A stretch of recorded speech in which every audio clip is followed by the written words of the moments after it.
Good afternoon, everyone. As Ms. Chambers stated, my name is Krisit Hicks. I'm a Partnership Specialist with the U.S. Census Bureau, and I met Ms. Chambers a few months ago at a meeting that we had, a Biloxi City Council meeting, where I was encouraging our council members to work with the Census Bureau to form these complete count committees throughout the city of Gulfport to raise awareness and educate our residents on the importance of the census and why we do the count of the population. And Mrs. Chambers and her husband, they approached me and she told me that she was with the library and how they collect all of this data for the library systems and history purposes. And her husband was alerting me on everything that he was doing. And she said, Krisit, I want to work with you to make sure that the residents of Biloxi understand why is this so important that we get an accurate count of our population. And as you all are probably aware, the Constitution mandates that we count ourselves every 10 years in the decennial. We've been doing a count of the population since 1790. So this is not our first census. We're in 23 censuses that we've conducted already. And so 2020 is going to be our 24th census where we're going to get a count of the population. I call it roll call. We have to see who is here. And by seeing who is here, it's going to help us understand how our U.S. congressional districts are going to be aligned, how many congressmen we're going to have. In 2000, Mississippi had 5 U.S. congressional districts, and we lost our population decrease, so we lost a congressional district. So we dropped from 5 U.S. congressmen to 4 U.S. congressmen. 2010, we remain the same, and we have our 4 congressmen. 2020 is going to be our year to see if we're going to remain with 4 U.S. congressmen, if we're going to increase to an extra congressional seat, or if we're going to decrease to a congressional seat. And that's where we have our fair representation. After we get the count of the population, by December 31st of 2020, the Census Bureau will release the information, the statistics to the President of the United States. December 31st, 2020. By April 1st of 2021, that's when the results will be released to the states, and they will start redrawing their lines, redistricting based on the count of the population. It starts at our state representatives, and then it trickles down all the way into our communities. And that's when you start seeing your lines redrawn, your voting precincts changing. Sometimes school districts are changing based on the count of the population. So we want you all as residents of Biloxi, Mississippi, or if you're from another area of the coast, we want you all to use your voice and tell the next person why is this so important. Not only is it for congressional representation, but the count of the population, it's what drives over $675 billion annually that flows throughout the United States based on the count. And these funds are funds that support federal government agencies such as FEMA, such as our child nutritional lunch programs, children who go to school on free reduced lunches. It's based on the count of the population, our Head Start programs, persons who receive HUD benefits, a person who receives SNAP benefits, a person who receives CHIP benefits, Medicare, Medicaid. Census data is used for history purposes. It's used for our highways. It's used for our planning districts, our roads, our bridges. So it's so important that everyone understands. We're not trying to get into your business, what you have going on. That's why we say that your information that you're releasing to the government when you're doing your 2020 census is confidential. We want you all to share that with not only your family, your friends, grandchildren, nieces, nephews, neighbors. Share this information that this is confidential. The Census Bureau cannot release any information other than statistics. Under Title 13, we're mandated that we cannot release your information, your name and your address, other than a statistical format for that data purposes. So if you have not completed your taxes the last 3 years, the IRS cannot come and say you completed the census. If you are a person, an immigrant, the ICE cannot come and say, we noticed from the census, your information is protected.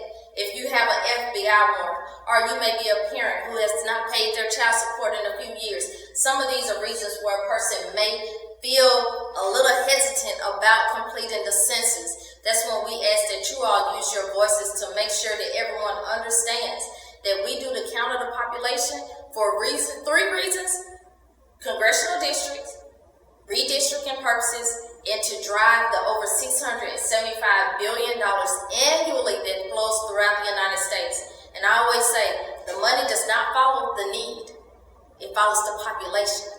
This is all about populations. And when I talk to the students and when I talk to parents, I help them understand. They say, well, why do we have to do the count of the population? I don't receive some of these federal benefits, so how does this affect me? And I always say, have you ever been on an airplane? Yes. Okay, before you board that airplane, what is the person at the gate doing? They have to know who you are. It's gonna tell them who you are, and it's gonna tell them what seat you sit in. Because before that plane leaves, they have to know everyone who is on that plane before it departs. Schools, before a teacher starts class, what do they do before they start class? Roll call. They have to know who's there. Same thing with the census, the decennial. When we do a count of the population, it's a roll call. We have to know who's here so the government can know how to distribute that funding in our congressional representation. So we want to make sure that you tell that person your information is confidential under Title 13.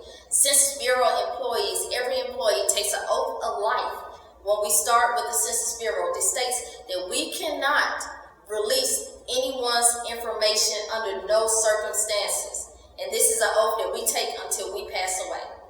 If we some kind of way release that information, there's a possibility that we can receive up to 5 years in jail and $250,000 fine. So we take that seriously, and we want to make sure that everyone understands. Use your voice as residents of this area to help the person to know, hey, this is not used against you. This is for a count of the population, and this is why we're doing this count of the population. Our children are millennials. Some of our millennials, this is going to be their first time responding to a census because 10 years ago, they may have only been 15. So if you have a child, a grandchild, a niece, a nephew, or a neighbor who's young, ask them, tell them, hey, make sure you do your census. And if they ask you why, you tell them this is why it's so important. And the federal government also goes under another title, which is Title 44, which Ms. Shambra understands, and that's when we release your name and your address after 72 years. And that's for history purposes. So a person like Ms. Shambra who loves history, for your archives and history, for your ancestry.com, you're able to pull that information. But that's not until after 72 years. So we want to make sure that you tell the people that you know, hey, you got to get this count. And why is this count so important that we not only get it, but we get it accurate? The goal of the 2020 census is to count everyone once, only once, and we want to count them in the right place. So I ask that you all use your voices. 2020, April 1st is what we call Census Day. We want everyone to start responding, and in your packet, I have a flyer that tells you how everyone will be able to respond. This is the first time where residents can respond by going online. If you have internet access, whether on your home computer, a tablet, your cell phone, you'll receive an invitation in the mail by mid-March 12th through 20th that will tell you the code where you can go online and respond. If you do not have internet access, don't worry, because you can call a toll-free number. Call a toll-free number. That number is in several different languages, and you can respond by calling that number. If residents do not respond in those two ways, then we'll send a few postal reminders, and then we'll eventually send you, between the April 8th and the 16th, we'll send you a questionnaire. Now, if you go ahead and respond, we're not going to send that questionnaire, because in 2010, we sent the questionnaire to everyone's house. 2020 is a little different. You're not going to receive that questionnaire unless you have not self-responded by online or by calling the toll-free number. But once you do receive that questionnaire, if you have not responded, then you'll take the questionnaire, complete it, and send it back. And if you do not complete the questionnaire, that's when we will start the non-response follow-up. And that's when a friendly census census worker. We call them enumerators, census takers. They're going to knock on your door. Ms. Shamra, I'm Krisit Hicks with the U.S. Census Bureau. We're doing a count of the population, blah, blah, blah. Will you please get this? They're trying to get the data, get the information, how many people live in her household. Well, not only is it important for Ms. Shamra to tell me that she's in a household, but it's so important that she releases everyone's name that's in the household. We don't want a person to leave someone off. Ms. Shamra possibly could have her brother or a friend that's sleeping on the couch because they fall into hard times. And that person doesn't have anywhere to go. They're staying with her. So we don't want Ms. Shamra not to think that she shouldn't count that person on that census form. If she has a person living in her house for a while, that's been in her house for a while, Ms. Shamra's going to count that person on her census form. We want to count everyone once, only once, and in the right place. So we want to make sure that everyone understands who should be counted, where should they be counted, and how they can count themselves. So we want to make sure that you all use your voices and tell the persons that you know, your friends, April 1st, 2020, we can start counting ourselves, and these are the ways that we count ourselves. And also, if you're interested, we're asking that you sit on a complete count committee. We have several complete count committees throughout the city of Biloxi. The mayor, the chief administrative officer, Mike Leonard, has tasked every councilman to form complete count committees within their wards. Because the councilmen are the trusted voices for their wards. They were elected within the areas where they live. So if you want to be a part of a complete count committee, or you may have a business, and you say, Kristi, my business can help you in this way. How can I partner with you? In your packet, I have 50 ways the census data is used, and I have partnership at a glance. So we ask that you read over the information. If you know that you can help us with the Census Bureau, spread the word, then we ask that you use your voice, not only spread the word, but sit on a complete count committee where these are trusted voices who strategizes and come up with ways and strategies on how they can get an accurate count within the area that is considered hard to count. So I do ask that you all work with us. We have Miss Joni Smith, who is a recruiting assistant with the Census Bureau, who is covering Jackson County and Harrison County, and she is helping get jobs in the area. She's recruiting. We have jobs that are in the Harrison County area. Right now, we are in the operations of address canvassing, but these jobs are $17.50 an hour. They get paid weekly. They also receive travel, which is at the present time is 58 cents a mile.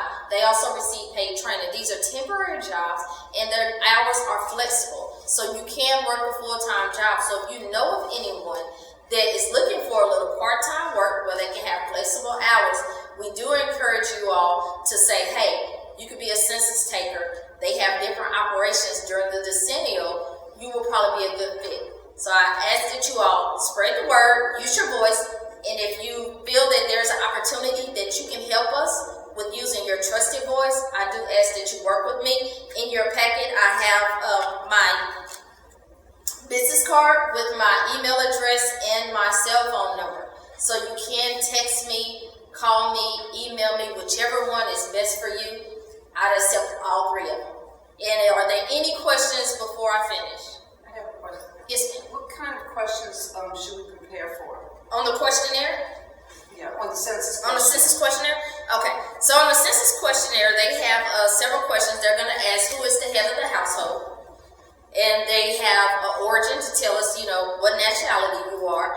And then they're going to ask you how many residents are in your household. And they're going to ask you, what is your relationship with each person in your household? And there are several options that you can choose from for each person that is in your household.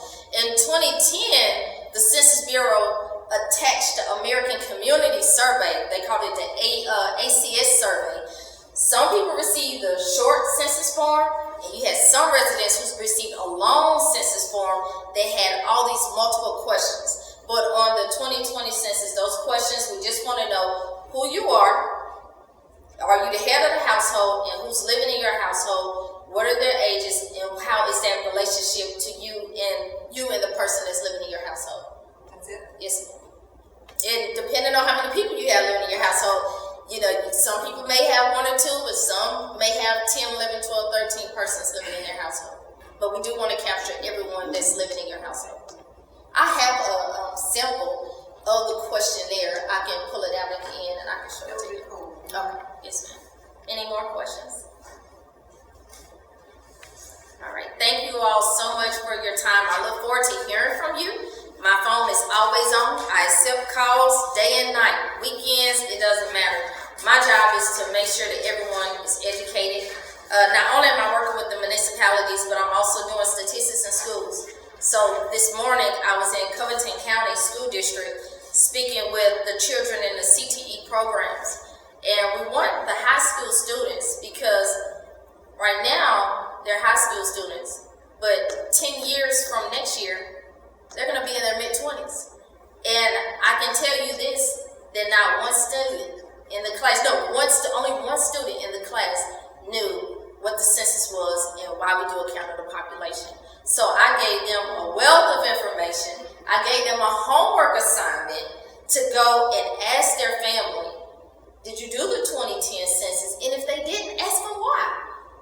Find out why. Ask your child, especially if you have a child in between the ages of 30 and 40, because in 2010, that would have been their first time self-responding. Ask your child, did you do your 2010 census? And see why they say no, because I'm in my 30s, and I asked several of my friends, did you do your 2010 census? And many of my friends said no. And I said, why you all didn't do your 2010 census? I just didn't know exactly what it was. I received it in the mail. It looked like some junk mail, so I threw it away. So we want to make sure we want to educate our young children who we know 10 years from 2020 will be adults who may be living on their own and they may have families. So we want to make sure that everyone understands. It's an educational component that we want to feel where everyone understands why this is so important. So we don't just have a person like Ms. Chamber who uses census data all the time. We want a person who doesn't use census data to understand why they want that census data and the purpose for that census data. And I thank you again, Ms. Chamber, for the opportunity. If there's anything else that we can help you with, please ask me and I'll definitely be here for you. I appreciate it. I know you're a busy bee. You have a lot of things to do today, so thank you very much. And if you have the contact information, so if you have any questions. Please give me a question. Yes, sir. Like, for example, if you have a person that is like a child that's living in a household, but that child happens to go to a college outside of the state, but actually the person's original residence is in the state of Mississippi. How is that person counted? Great that question. person's living out of state. Great is that question. person going to be counted in another state or be counted in the state if it's of that person's residence? State living. The state living, that's our person. So if a college student lives on campus, where they may be in Mississippi or another state, if they live on campus, they're going to be counted on campus. They are counted where they live because they're using those resources where they live. So we're going to use the administrative records, and we're going to pull that data from the administrative records. So if you have a child that may be from Mobile, but they go to school at University of Mississippi and they live on campus, they're going to be counted at the University of Mississippi in Oxford. Now, a parent may complete them on that form down in Mobile because they say, this is my child, I'm still paying for my child. But we're going to count them where they're located. And that's going to be on the college campus. So what happens if that person claims them where they're resident, that person's living out of state, going to college in a different state, and then they claim them in that state, and then that college in another state claims them in that state, so you're going to have the same person, you're going to be counted in two different states. Right, so that's not going to be accurate census, correct? So we'll clean the data. If a parent claims a child and the university claims a child, we're going to pull from the university. We're going to take their records because that child actually lives. Because we want to count you where you live. So even though you may be a resident, when I was in college, I went to college college in Tougaloo, right outside of Jackson, but my home was Gulfport. But when you think about it, my hometown is Gulfport, but I'm really living in Jackson. Out of the whole year when I'm in college, I'm in Jackson. I'm just going home to visit because I'm a resident of the Jackson area. So we're going to count the persons on the college campuses. Yes, ma'am. They asked that. I saw they asked the name and the birthday, and they'll come up duplicates, and they'll delete one of them. Yes, ma'am. That's exactly. Good question. Yes, Mrs. Chamber. What about if someone is like a caseload for a very small assignment, like for a month or two? If they happen to be there for April 1st, do they count on the caseload or where they're from originally? Good question as well. So if a person is just out of state or out of town on a work assignment, then you're going to count yourself where you primarily live. So if you're a military person and you're overseas on April 1st, you're going to count yourself at home.